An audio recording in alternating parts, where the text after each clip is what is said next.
మీ business ఏదైనా మీ ఊర్లో promotion చేయాలంటే అది సుమన్ టీవీతోనే సాధ్యం. ఇప్పుడే సంప్రదించండి. పట్టాభూములుగా మార్చి దోసుకుంటేందుకు ధర చట్టం తీసుకొస్తే ప్రజాప్రభుత్వం ప్రజాపాలన చేస్తున్న రేవంత్ రెడ్డి గారు కాంగ్రెస్ ప్రభుత్వం రెవెన్యూ మినిస్టర్ పొంగులేటి శ్రీనివాసరెడ్డి గారు ఎంతో ఆలోచన చేసి పేద రైతులకు సంబంధించిన భూములు పోవద్దు, అధికారుల చుట్టూ ఆఫీసుల చుట్టూ రైతులు కానీ పేదలు కానీ తిరగొద్దు, భూమే వాళ్ళకు కన్న తల్లి సర్వస్వందని నమ్ముకొని ఉన్నారు కాబట్టి ఒక్క గుంట భూమి కూడా పోవద్దు అని చెప్పేసి ఈరోజు భూభారతి చట్టాన్ని తీసుకొచ్చింది ప్రభుత్వం. ఎందుకంటే భూమితో మనకున్న అనుబంధం కన్న తల్లిలాగా చూసుకుంటామా, భూదేవి అంటాం, భూమాత అంటాం, భూ తల్లి అంటాం, భూభారతి అంటున్నాం.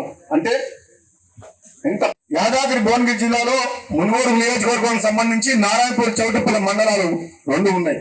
భూ సమస్యలు చాలా ఉన్నాయి. మరి భూభారతి చట్టం బ్రహ్మాండంగా తీసుకొచ్చింది చెప్పి మీరే మాకు చెప్పిండు. మరి మీరు అధికారులు ఈ పేదల కోసం పనిచేసే ఈ ప్రభుత్వం అని చెప్పి నిరూపించాలంటే ఆ సమస్యలన్నీ ఇప్పుడున్న తరుణంలో వెంటనే వీలైనంత త్వరగా మొదలుపెట్టి పరిష్కరించాల్సిగా మీ అందరికి కూడా ఈ ప్రజల తరఫున కోరుకుంటున్నా.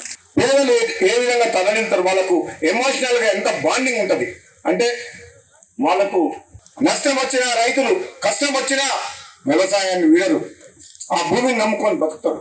అటువంటి భూమికి సంబంధించిన సమస్యల మీద అర్ధరాత్రి రాత్రి చట్టం తీసుకొస్తే ఎంతో మంది పేదలు గతంలో ఏళ్ళ కింద కొనుక్కున్న వాళ్ళు, అమ్ముకొని హైదరాబాద్ పోయిన వాళ్ళు ధర చట్టం వచ్చిన తర్వాత